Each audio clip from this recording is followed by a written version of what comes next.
Mirarte al espejo y decir, eso también tiene que ver conmigo. Porque nos han dicho que las mujeres y las negras y las provincianas, y yo amo decir que soy una provinciana de Puerto Tejada, amo decir que soy de allá.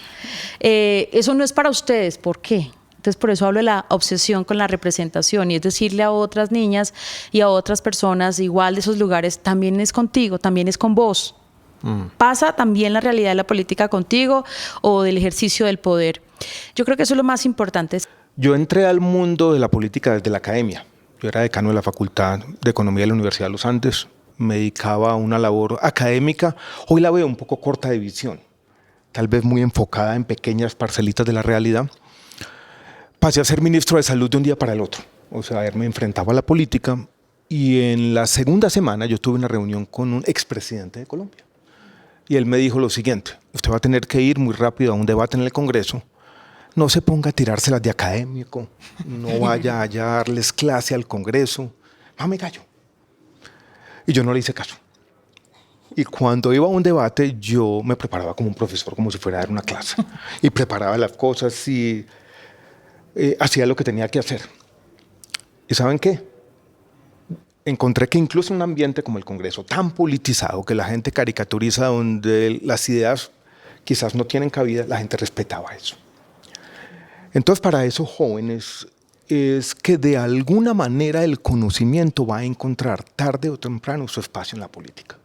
Muchas cosas se dicen en susurros, pero vamos a subirle el volumen al cuchicheo. Tendremos un espacio para hablar de Afrocolombia, música, estética, política, poder y todo lo que no se atrevió a preguntar. Bienvenidas y bienvenidos al Cuchicheo, un video podcast para hablar en voz alta y saber todo lo que quiso sobre el Afrocolombia, pero que nunca se atrevió a preguntar. Como siempre, en cada capítulo vamos a tener a Mayra Luna, Kendry Serrano y Berta Medrano. Bueno, chicas, les cuento que hoy tenemos un tema candente. Vamos a hablar de política y de poder. ¿Qué les parece? Me encanta ese tema. A mí me parece espectacular, pero lo que más me gusta son los invitados que tenemos hoy aquí acompañándonos en el set.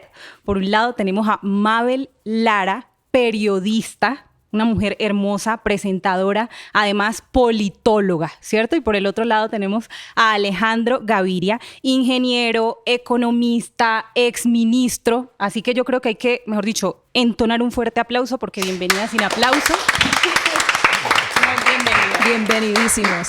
Y es que estos invitados están de lujo. Sabemos que Mabel, aquí que la tenemos, por supuesto, tiene un largo recorrido en el periodismo, fue premio Simón Bolívar, se ganó 8 premios India Catalina, pero también ha estado cerca del poder como periodista y ha estado involucrada y sobre todo ha sido una referente afrocolombiana como mujer también importante en este país. Mejor dicho, Kendry, como decimos en Colombia coloquialmente, ambos más preparados que un yogur, ¿cierto? Porque por el lado de acá tenemos a Alejandro Gaviria, que además ha mezclado lo que ha sido su carrera pública con la escritura, haciendo además unas reflexiones muy profundas que estoy segurísima que aquí todos ya hemos leído. Muy preparados, y por eso yo quisiera empezar con una pregunta curiosa, y es para ambos: ¿por qué creen que es tan importante seguir estudiando y estudiando y estudiando? Porque además hay personas que creen que hay que estudiar solo en función de perseguir una meta específica y hasta ahí, porque hay que seguir preparándose. Bueno, pues gracias por esta invitación. Estoy muy complacida, además, con Alejandro Gaviria, quien respeto y admiro, y con ustedes, que también las conozco y las he identificado. Antes, fuera de cámaras, les decía que qué maravilla poder hablar de estos temas y asuntos en esta juntanza. Y pues yo creo que estudiar para todo, para la vida. Yo soy producto de la movilidad, digamos, la movilidad social que yo he logrado en mi vida es gracias a la educación. Mi mamá es una educadora, profesora. Ella siempre decía en mi casa que yo soy hija del magisterio, y mi hermana también, y es cierto, pues porque gracias a su oficio como literata, pero como directiva docente, nos dio una educación, y eso nos permitió ir ascendiendo socialmente, encontrarnos en algunas realidades y tener una historia y una carrera. ¿Por qué estudiar y para qué estudiar? Yo repito que todos los seres humanos ojalá tuvieran la posibilidad de pasar por la academia. Yo creo que ayuda a formar criterio, pero además a hacer ciudadanías más libres, más comprometidas, y en mi caso yo le debo todo lo que soy a la educación. De nuevo, muchas gracias por la invitación. Yo creo que la educación tiene 2 objetivos.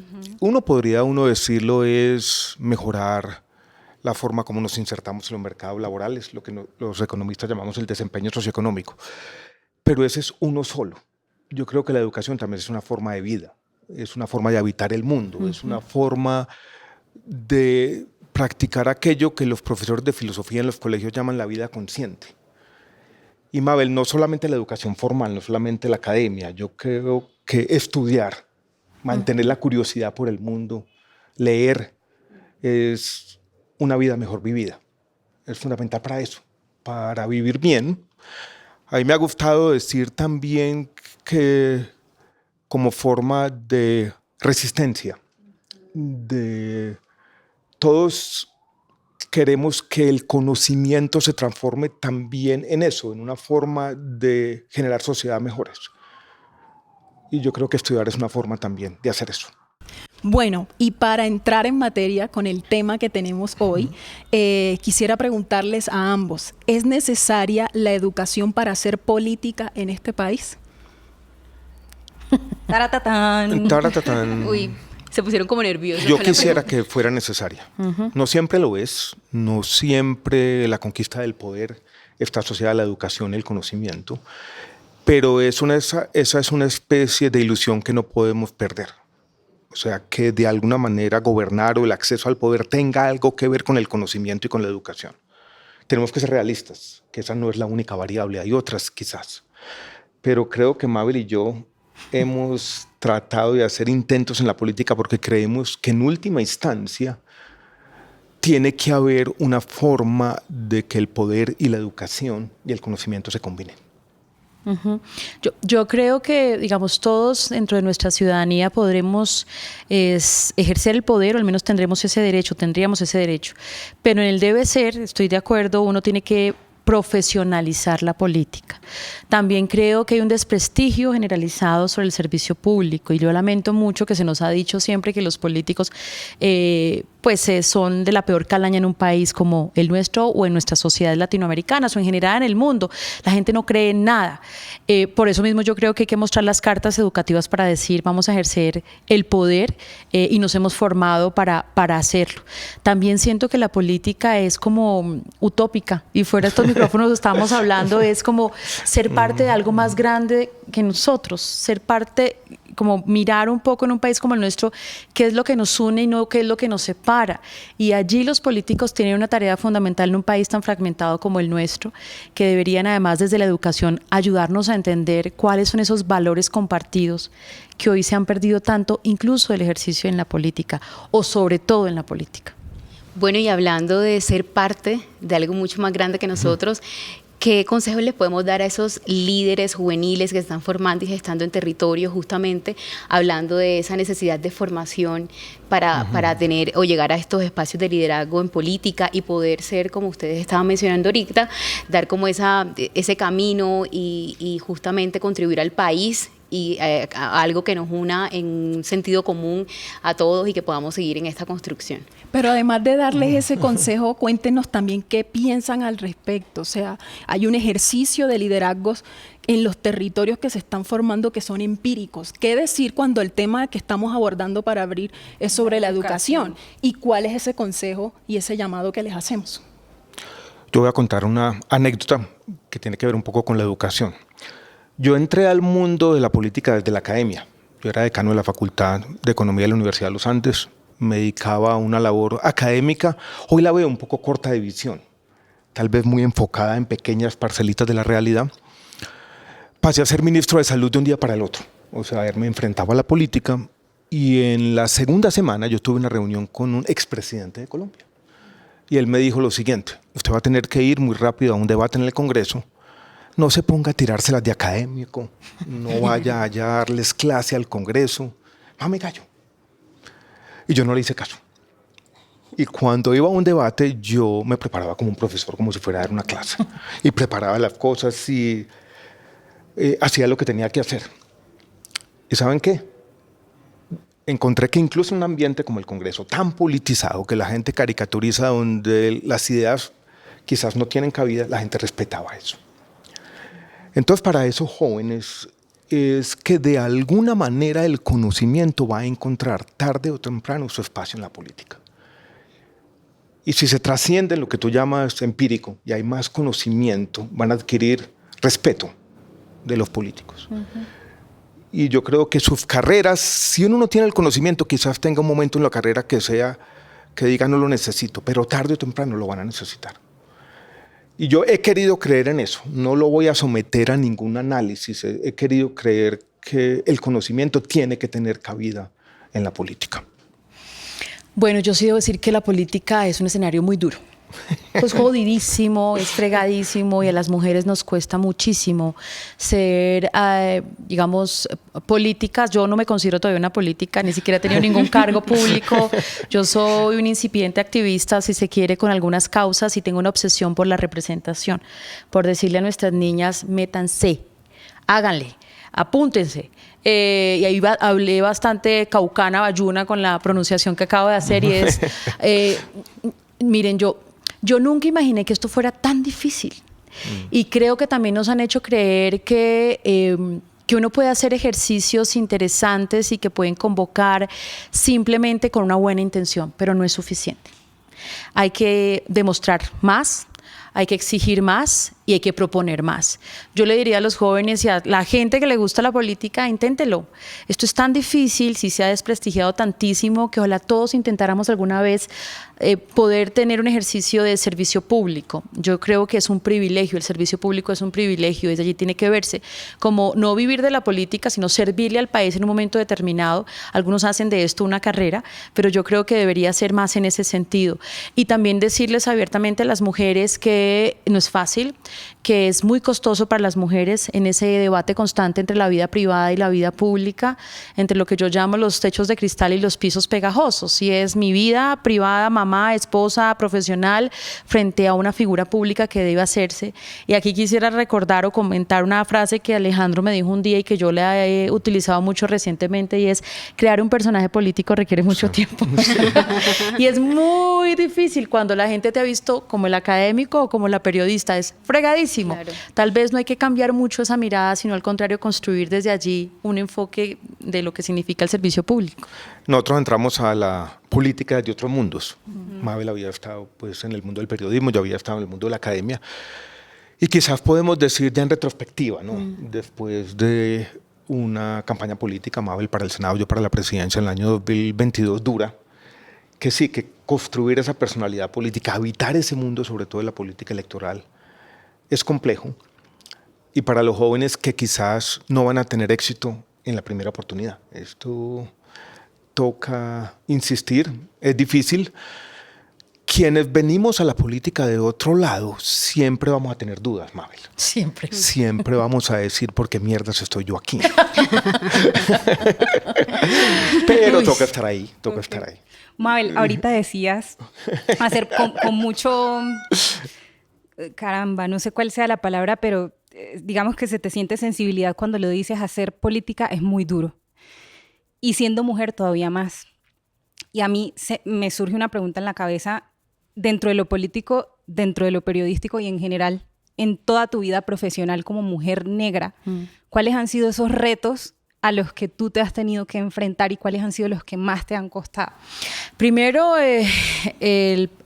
mirarse al espejo y decir, lo puedo hacer, porque si otros lo pueden hacer, si es un espacio habitado por otros, ¿yo por qué no lo puedo hacer? Uno, ese es el más duro, y es mirarte al espejo y decir, eso también tiene que ver conmigo, porque nos han dicho que las mujeres y las negras y las provincianas, y yo amo decir que soy una provinciana de Puerto Tejada, amo decir que soy de allá, eso no es para ustedes, ¿por qué? Entonces, por eso hablo de la obsesión con la representación, y es decirle a otras niñas y a otras personas igual de esos lugares, también es contigo, también es con vos.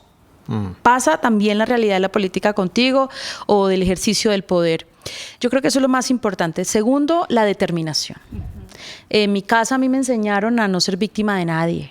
Y en ese sentido, durante, digamos, la construcción de mi identidad y los ejercicios y los espacios donde he estado, también entiendo como mujer negra, como mujer provinciana, que hay que esforzarse el doble o el triple, y estoy dispuesta a hacerlo. Entonces, el camino de la excelencia siempre será un camino para llegar a un punto en donde, digamos, dentro de lo que se ha planeado, lo podemos hacer. Hay múltiples barreras económicas, en general para las mujeres, para hacer política. Eso está evidenciado, investigaciones incluso en las elecciones que participó Alejandro Gaviria y yo en el Senado. La financiación de las campañas políticas de parte de los partidos políticos para las mujeres es paupérrima, casi nula, y sin plata no se puede hacer política. ¿Por qué? Porque hay que comprar una empanadita, hay que sentarse y comprar unas sillitas, hay que hacer una pancartita. Sí, uno puede hacer un ejercicio loable, pero se requieren recursos y apoyo económico. Y dentro de esas barreras quisiera mencionar también tus pares, que siempre están allí incluso para decirte, ¿y usted por qué? ¿Y usted por qué se va a meter a esa vaina? ¿Y usted quién le dijo que podía hacerlo?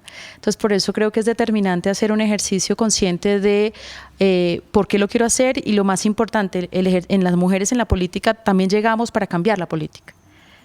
No solamente porque hay que estar allí, no, ¿para qué llegamos las mujeres a la política? Llegamos, primero, cero corrupción, conexión con las bases, es decir, y con la familia, y transformaciones. Yo creo que las mujeres en la política tenemos una conciencia muy amplia de lo que significan las transformaciones sociales. Muy bien. Alejandro, bueno, tú eres hombre, eres mestizo, pero no por eso no has tenido retos y dificultades, porque para atravesar retos y dificultades hay que ser humano. Sin embargo, nos gustaría conocer tu perspectiva. ¿Cuáles han sido esas dificultades, esos retos a los que desde tus roles profesionales te has tenido que enfrentar? Yo crecí en una familia de clase media en Medellín, con una familia unida, con apoyo de mis papás desde siempre. Sobre todo eso fue mi gran privilegio, ¿no? De tener unos padres que se preocupaban por la educación, de que sabían lo que estaba haciendo. Tuve que enfrentar retos. Yo fui también, yo no he contado muchas veces esta historia, desplazado de la violencia. Yo estuve a punto de ser asesinado en Medellín en el año 1989, en esa época dura de Pablo Escobar. Había empezado a trabajar como ingeniero, se me atravesó un carro por la noche y me iban a robar el carro. Y estuve por allá 45 minutos dando vuelta con algo pegándome en la cabeza con un arma. Y yo tuve lo que hoy se llama un estrés postraumático. Yo no lo sabía muy bien. Y llegué a Bogotá después de ese incidente desubicado en el mundo. Desubicado en el mundo, no conseguía trabajo. Y empecé a estudiar una maestría casi porque sí, como en una búsqueda personal de otra cosa, en la Universidad de los Andes. Y Mabel, lo que yo hice un poco para superar ese momento, que era un momento difícil, fue ser buen estudiante. Como mostrar que podía y decir, le daban una beca, me acuerdo, al mejor promedio, y yo dije, me voy a ganar esa beca. Y me gané la beca y eso me llenó como de seguridad en su momento. Y ahí me conecté con un mundo inaccesible que sigue siendo complejo, que sigue siendo excluyente, que le falta más capacidad de autocrítica, que es el mundo de la tecnocracia colombiana, sobre todo los economistas. Un mundo muy difícil que yo logré infiltrar, como siendo buen estudiante. Y trabajando ahí, después me gané una beca para estudiar un doctorado. Mi llegada a los Estados Unidos también fue difícil, compleja. Pero siempre tuve eso, ¿no?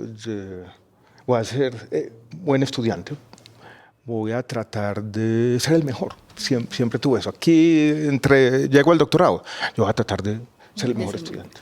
Y eso me ayudó. Quiero decir que también es complicado. Eso me ha generado por momentos de mi vida temas de salud mental, de exceso de ansiedad. Esa autoexigencia a veces es exagerada y he aprendido después de una enfermedad grave, yo después sufrí de cáncer un poco por eso, a relajarme un poquito. Bueno, no, escuchando las historias de ambos, realmente me parece poderoso y pienso que ambos son figuras que se salen de los moldes, especialmente en temas políticos, porque lo tradicional es que el político empieza siendo político y siempre lo es, pero ustedes han jugado distintos roles. Mabel ha sido presentadora, periodista, ha explorado el mundo de la política, ahora eres conferencista también y hablas de diversidad, equidad e inclusión. Alejandro ha sido académico, político, escritor y también ambos explorando lo digital. Así que yo realmente creo que eso está completamente a favor de ustedes porque Mabel, que insiste mucho en el tema de la representación, eso hace que pueda llegarle a diferentes públicos, ¿cierto? No solamente en temas de política, sino en esos diferentes roles en los que han estado.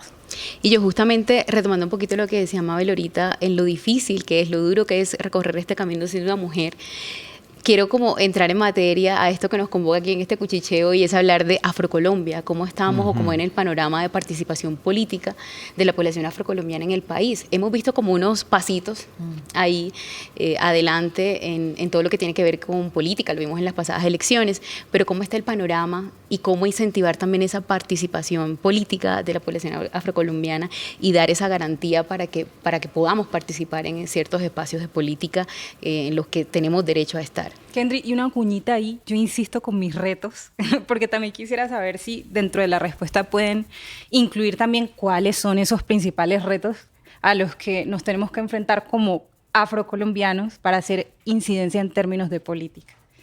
Yo voy a dar como el testimonio más desde afuera y lo voy a dar con una historia personal. Yo comencé en este mundo de la política desde el lado ejecutivo en el año 2002, ya hace más de 20 años, como subdirector del Departamento Nacional de Planeación, un tecnócrata puro. Recuerdo que hicimos un plan de desarrollo y lo estábamos discutiendo con una... Mabel ha tenido contacto con el Consejo Nacional de Planeación, Sí, ¿no? claro. ¿Cierto? Sí, Sí. tecnócratas todos. Sí, ahí estábamos discutiendo y yo me acuerdo que alguien, un líder afro en su momento, me llamó y me dijo lo siguiente: mire la representación aquí, estoy solamente yo.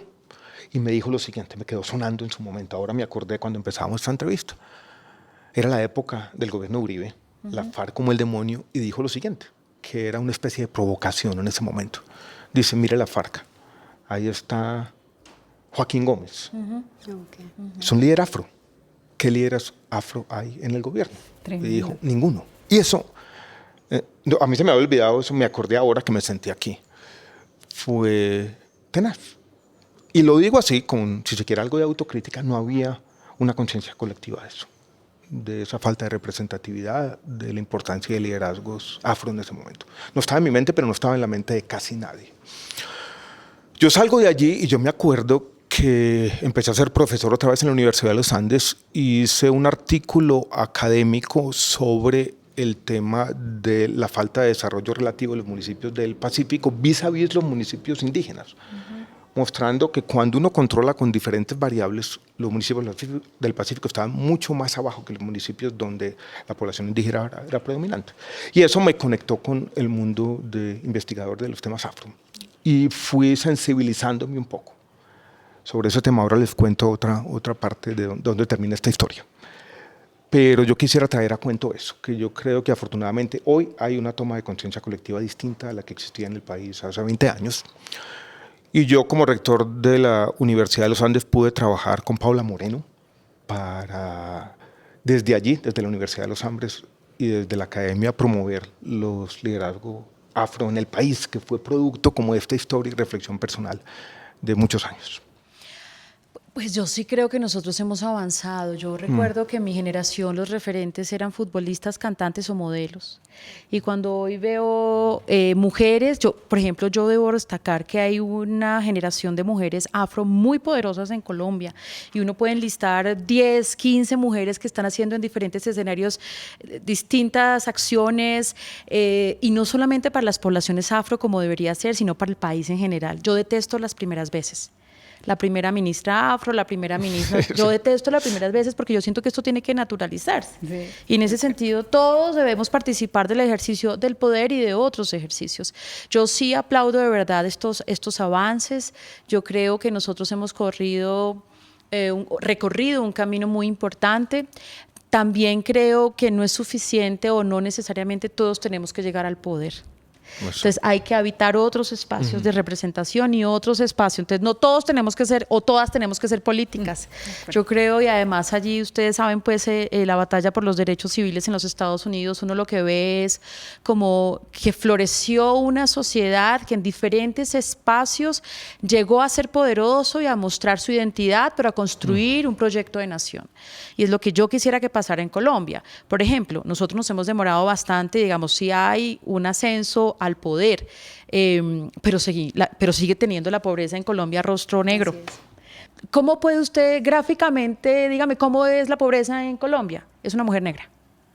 Lo dice el DANE, lo dicen las cifras de la pandemia. Entonces, lo que quiero decir, y puedo contradecirme un poco aquí, no es suficiente con llegar al poder y que tengamos ahí unos liderazgos ejemplares, sino que hay que seguir avanzando, sobre todo en la población afrodescendiente, que no está inmerso en los espacios del poder y que está esperando respuestas de la sociedad colombiana para salir de su pobreza. Uno.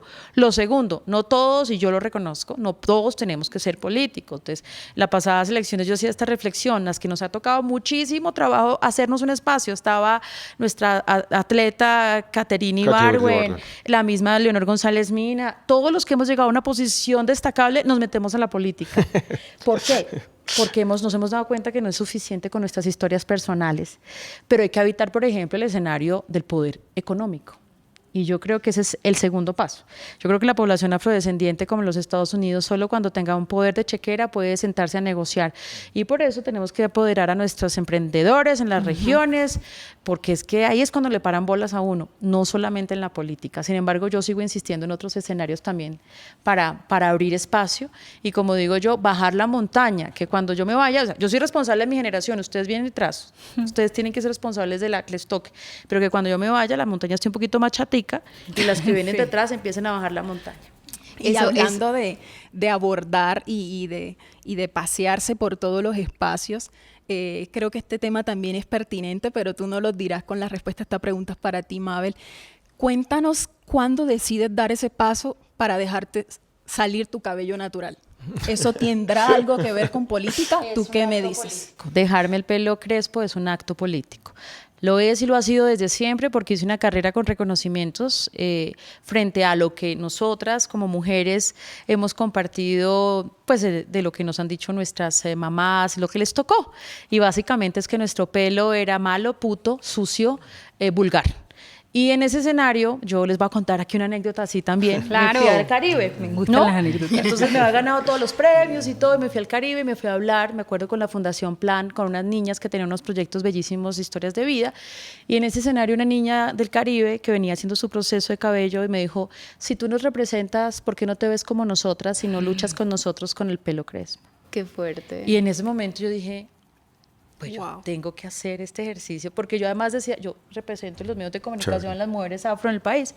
Tremenda historia. Y en ese momento dije, bueno, vamos a hacerlo juntas. Y yo creo que lo que vemos es que lo hemos hecho juntas, ¿no? Y es amar mi identidad, abrazar mi legado afro, hablar desde allí y sentirme profundamente orgullosa de ser una mujer en los medios de comunicación que abiertamente le dijo al país, gracias, ustedes me han creído viéndome de esta manera, pero yo les voy a mostrar que yo también soy esto y les voy a mostrar mi origen desde allí sin perder profesionalmente lo que he sido. Para mí fue quitarme un piano de encima. Para mí fue revelador, creo que fue un ejercicio de libertad además. Salir a la calle y ustedes me entienden y que cae una gota de agua y ¡ay, no hay No problema! pasa nada. O lo que decías hace un rato del espejo. Y el Cuando espejo. te miraste al espejo, ¿qué viste, Mabel? Vi una mujer que no conocía. ¿De verdad? Sí. Una mujer, ¡ah! Mi pelo es así, no me acordaba que era así. Y ver cómo empieza, detrás de una situación enmarañada siempre reside la belleza. ¿Y siempre te sentiste bella con tu pelo crespo o tuviste alguna vez como conflicto? No, pues es que es cuando empieza esto a salir, que sale con esta fuerza y uno con estos 3 pelos de alisarse toda la vida. Uy, esta vaina hay que recoger. No, incluso cuando me iba a los eventos especiales y elegantes sentía que me veía desordenada o me veía poco elegante. Desarreglada, claro. Entonces empecé también a decir, no, me veo poderosa, me veo sexy, me veo hembra, me veo mujer. Empoderada. Sí, así. Y justamente con lo que mencionabas, con esta anécdota poderosa que nos cuentas, para ti, ¿qué ha significado? Porque ha sido, digamos, inspiración para muchas mujeres, para muchas niñas, verte en pantalla, y has sido un referente para muchas mujeres. Y para ti, ¿qué ha sido como cargar con eso, como encontrarte con que, bueno, soy un ejemplo de unas generaciones que vienen y puedo inspirar también? ¿Eso para ti cómo ha funcionado? Es una tremenda responsabilidad. Pues porque además hay gente que hace su carrera y simplemente se hace a sí mismo, ¿no? Entonces tiene unos logros y tal, pero saber que te están observando todo el tiempo y que el paso que das está, por ejemplo, hoy cuando hay muchas niñas que me dicen, ay, yo estudio periodismo por usted, ay, ¿cómo así? ¿Qué hice? Tamaña responsabilidad. Pero también entiendo que es parte como del propósito de vida. Entonces cuido mucho los pasos que doy y por eso también me lanzo. Yo he sido un error en el sistema y cuando digo eso entre los medios de comunicación, cuando yo aparecí en la pantalla hace casi una década no había mujeres como mí, como yo, como nosotras pues aquí, y entonces ese saber que no solamente es aparecer, sino mantenerse, destacarse y reconocer además esa necesidad del poder de la diversidad que tiene esta nación, que creo que al contrario de lo que mucha gente piensa es una de nuestras virtudes y no lo hemos sabido destacar. Así es. Alejandro, ¿cómo estás? ¿Bien? Yo estoy bien. Estaba pensando un poco en una pregunta que hicimos antes de empezar. Cuando yo les pregunté, bueno, ¿yo por qué estoy aquí? Ajá. Y en ese momento no se los dije ahora, pero quiero decirlo, yo dije, no debería estar aquí, por ejemplo, quien me sucedió en el Ministerio de Educación, que es una mujer afro, Aurora Vergara, que puede contar unas historias desde esta perspectiva quizás más valiosas de las que puedo contar yo. Eso es lo que estaba pensando. Hombre, todas las historias son valiosas. Todas son Alejandro. valiosas, no todas son Por valiosas, pero favor. para el tema, pero está bien, está bien. No, yo puedo decir algo sobre me eso. sabe que me da No, preocupación, sí, claro, como que claro, yo claro, esté claro. invadiendo. No, porque nosotros siempre hablamos de otros temas, Alejandro, y es muy importante vincular a las personas mestizas sobre nuestros temas. En cambio, yo aplaudo, pues... Y a mí me gusta estar ahí, me gusta hablar, pero no siento a veces, no quiero estar invadiendo un espacio, ¿no? Porque Pero son historias para valiosas nada, y todas son sí. valiosas y yo siempre he creído en eso. Todos tenemos una historia que contar. Pero más un intelectual y un precandidato presidente. Por favor. Todo qué placer tenerlo aquí, lo digo yo así, haciéndome la conversación. Gracias, María. No, Bien, muchas pues. gracias. No, adelante. Sí, No, pero me encanta. Creo que eso hace parte del ejercicio del cuchicheo. Generar estas conversaciones y estas reflexiones. Pero Alejandro, eso nos lleva, creo que Mayra y Kendry coinciden conmigo, además de Mabel, que lo acaba de explicar también. Cabes perfectamente aquí porque la conversación es con todos. Sea cual sea el tema, la conversación es entre todos y con tu carrera política y diversa, desde la escritura, desde lo académico y desde la política, también has tratado de ganar espacios a favor de lo étnico. Entonces, qué bueno tener esas experiencias y contarlas aquí. Así es, yo estoy 100% de acuerdo. Gracias, y te quiero gracias, hacer una gracias. pregunta, porque tú desde tu rol de escritor tienes muy en tu interior lo que significa el poder de la palabra. ¿Tú crees que utilizar de pronto un lenguaje más incluyente en nuestro país podría ser un paso hacia adelante en la transformación social que se necesita en términos étnicos? Voy a hablar un poquito lo del poder de la palabra. Ok.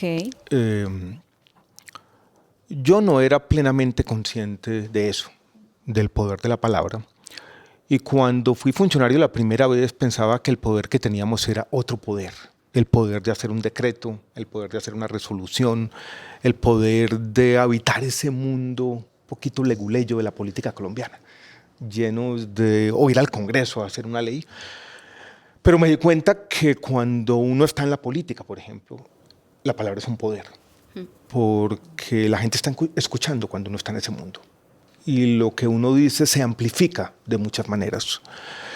Y es un poder que a mí me gusta ejercer con responsabilidad. Uno debe tomarse en serio las palabras, lo que dice.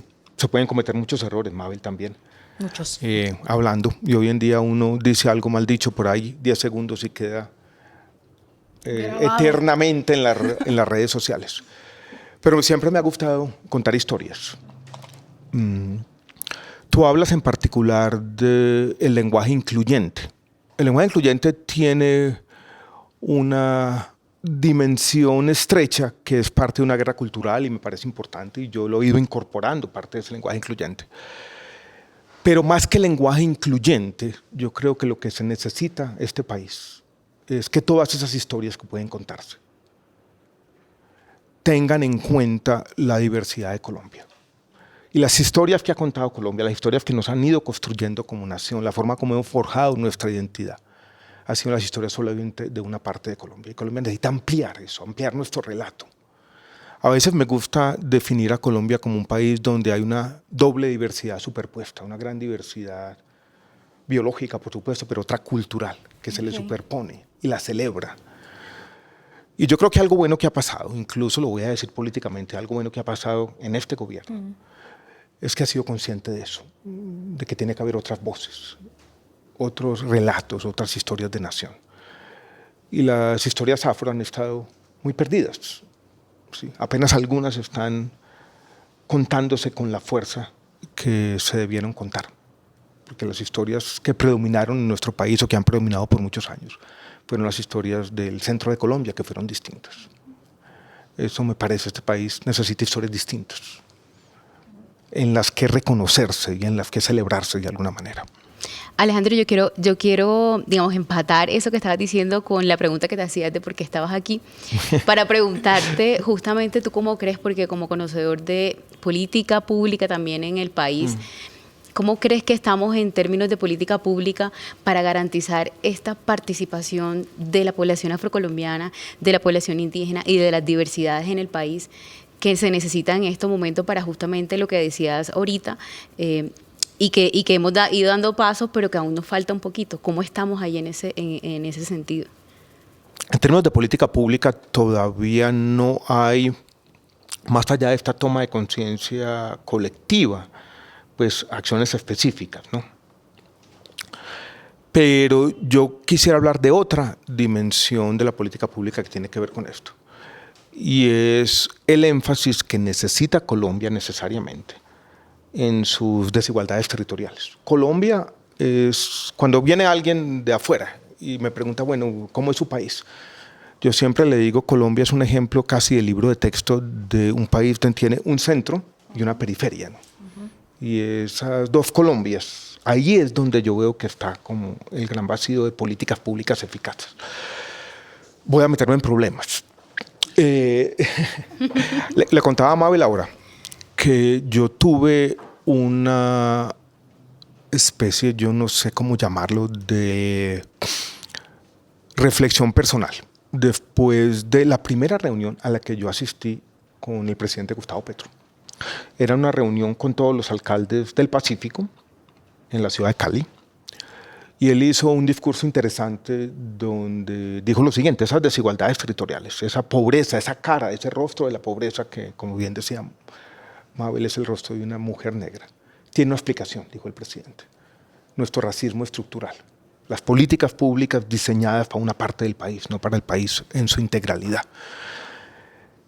Y ese racismo necesita, dijo el presidente, o tiene una solución, necesita una única mirada, dijo: la emancipación. Y eso me pareció interesante como discurso, pero yo apunté en una libretica, bueno, cuáles son las acciones eficaces y efectivas, qué pasa con el capítulo 1, 2, 3 y 4 y 5 que desarrolla estas ideas, y no las veo mucho todavía. Y ahí es donde está, creo yo, nuestro gran reto. Buenísimo. Nos has dejado sin palabras. Sin palabras. Bueno, es imposible hablar de política y poder sin tener en cuenta a nuestros líderes y lideresas sociales que no la han tenido fácil.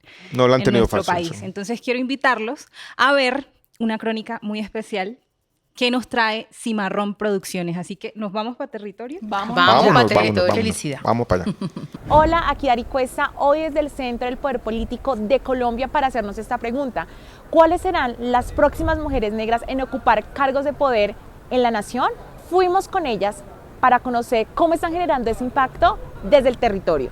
Mi nombre es Juana François Matute, soy lideresa hace más de 20 años, soy una mujer cabeza de hogar. Me he dedicado siempre al trabajo comunitario de mis comunidades donde he vivido. Como mujer negra que soy afrodescendiente por naturaleza, he sentido ese poder, esas ganas de seguir luchando por nuestros territorios, por nuestra gente, por nuestros derechos. Viví en las playas de Boca Grande con mis padres. De Boca Grande pasamos a Chambacú y de Chambacú nos tiraron para un barrio que se llamaba La Reina, que era el final de Cartagena. Entonces, por esa razón, el liderazgo que yo llevo lo llevo en la sangre y lo llevo con ese ánimo, con esas ganas de luchar por el desgarro que ha habido con nosotros los negros y negras en el distrito de Cartagena. El trabajo de impacto que nosotros trabajamos en la comunidad es que haya un desarrollo, pero un desarrollo sostenible, un desarrollo que no arrasgue las comunidades, un desarrollo que nosotros notemos de que estamos siendo incluidas y no excluidas de los procesos. Mi nombre es Gladys Esther Hernández Casiani, mujer palenquera. Ser mujer negra es llevar a su cuesta todo un legado ancestral y la posibilidad de transformar. Y más allá de ser una mujer negra trabajando por la causa social, es tratar de conseguir y de reconstruir toda esa historia de lo que la mujer negra le ha aportado, no solo a Palenque en la construcción como primer pueblo libre de América, sino a Colombia en su construcción. Desde mi comunidad, el trabajo que realmente ha impactado es el trabajo con las mujeres. Es desde la lucha y las realidades de cada una de las mujeres de nuestra comunidad, hacerlas bebedoras y luchadoras por sus propios derechos. Estaría feliz y me atrevería de ser una Francia Márquez porque hay que darle continuidad a esta hermosa labor que ella ha venido haciendo. Para nosotras es una bandera, no solo para las mujeres afro, sino para las mujeres étnicas en general. Considero que Colombia sí es un país racista, pero nos queda aún más difícil a nosotras como mujeres. Y somos mujeres negras, es aún más complicado el acceso a derechos, a posibilidades, oportunidades, tanto laborales, de salud, de vivienda, en absolutamente todo. Porque si ser negro es un problema, ahora ser mujer negra, rural, es aún más difícil el acceso y la posibilidad de cualquier medio que nos permita desarrollarnos como mujeres, como seres humanos. Para nadie es un secreto que Colombia es un país abiertamente racista y clasista. Para nosotros es importante que ustedes puedan comprender que para que las mujeres negras lleguen a ocupar cargos de poder, han tenido que hacer un trabajo con antelación de transformación en sus comunidades. Con esas historias desde el territorio, volvemos con ustedes al estudio.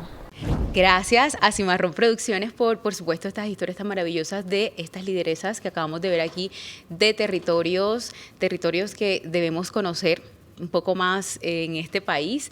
Y nada, ahora viene mi parte favorita de este cuchicheo. Y es una sorpresa para ustedes porque lo hemos denominado el Afrotest, pero no se vayan a asustar. Porque yo ya me asusté. No se asuste, porque es algo completamente manejable. Cuando terminé mi último examen del doctorado, ¿sabe qué juramento hice? No me voy a someter a más exámenes. No, mentira. Pero esto no es un examen, es un test, que es diferente. Estamos listos, a ver. Además de verdadero o falso. Y es un Afrotest súper sencillo, es verdadero o falso. Entonces, para saber cómo estamos aquí de conocimientos en todo lo que tiene que ver con Afrocolombia.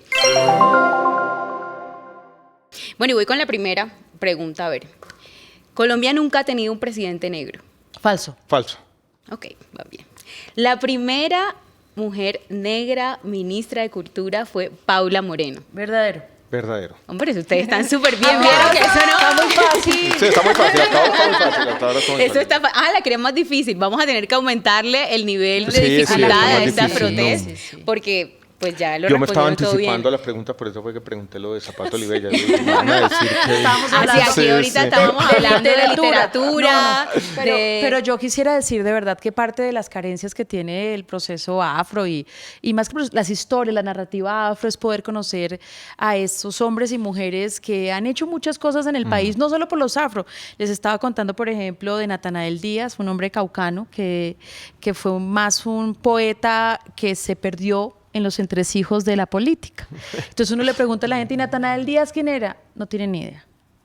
Y es parte de la política pública de la diversidad que todavía no tenemos en un país como el nuestro, y es reconocernos, reconocer nuestras historias. Y ahí viene con lo que empezamos y arrancamos con educación, ¿no? También ahí cómo hace parte de este proceso de reconocer esta Afrocolombia en la que estamos y somos todos inmersos. Sí, Kendry, y ahora que mencionas este tema de la educación, yo no quisiera que cerráramos este episodio sin una pregunta que creo que es clave, y es ¿cómo creen ustedes que podemos hacer para que desde la academia Colombia se convierta en un país más abierto e incluyente? ¿Qué dice, exministro? Yo creo que tienen que pasar dos cosas. Primero, las universidades tienen que espabilarse un poco, conectarse más con el país. Yo creo que incluso los mecanismos de admisión de las universidades públicas tienen que incorporar esa diversidad. Y segundo, cuando se definen los temas, sobre todo de investigación y cómo las universidades y la academia se conectan con el territorio, tiene que tener en cuenta esa Colombia que llamamos ahora de la periferia. Yo no quiero que esto suene peyorativo. Falta un poco más en eso. La academia tiene que conectarse más con la realidad del país. Ese fue mi mantra cuando yo fui rector de la Universidad de los Andes. Si algo decía yo todo el tiempo es conectarse más, conectarse más, conectarse más. Yo no solo creo que es un papel de la academia, sin duda nos ayuda a avanzar en las investigaciones y, digamos, a darle fondo a lo que eso significa.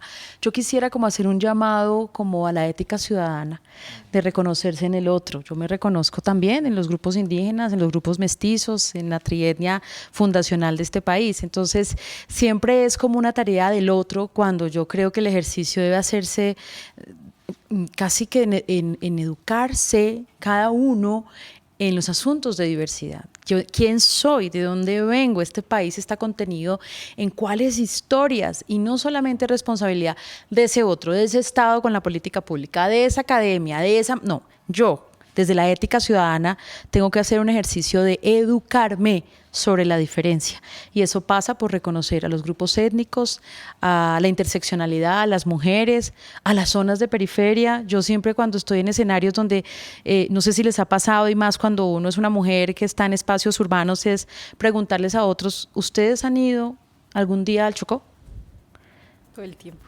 Bueno, tú eres de allá. Sí. ¿Han hecho ese ejercicio de ir a conocer su país? Claro. Y que no le cuenten una historia empobrecida de esos otros tan pobres que se roban todo, sino usted lo ha hecho alguna vez por interés, ética ciudadana?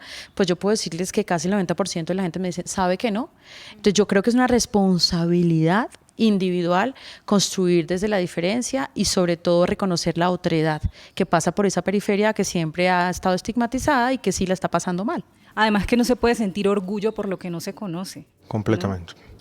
Y bueno, Mabel hizo una referencia hace un rato sobre el movimiento de los derechos civiles en Estados Unidos. Y ahora hace esta referencia a lo que yo quisiera llamar el cambio cultural, lo que pasa en las mentes de las personas, y que no es una labor solamente de la academia. Esa lucha por los derechos civiles fue una lucha por un cambio cultural. Y el cambio cultural, tenemos que aceptarlo de esta manera, es necesariamente incremental. No va a pasar de la noche a la mañana. Y lo que ustedes están haciendo con este programa es eso, es ayudarnos como sociedad. Y ustedes también por haber aceptado esta invitación a cuchichear con nosotros, agradecerles profundamente. Yo voy a hablar por Mayra y Kendry, porque creo que estamos de acuerdo en eso, estamos complacidas de verdad por esta conversación.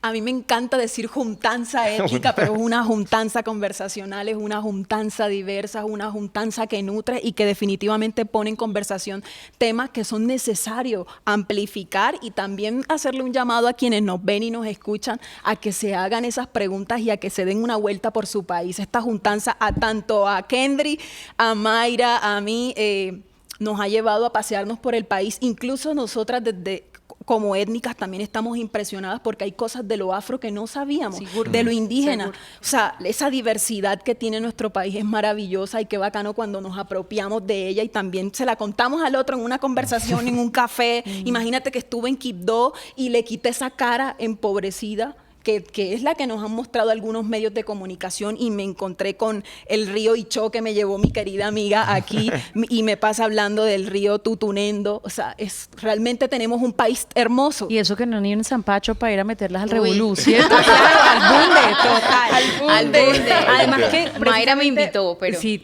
te falta ir.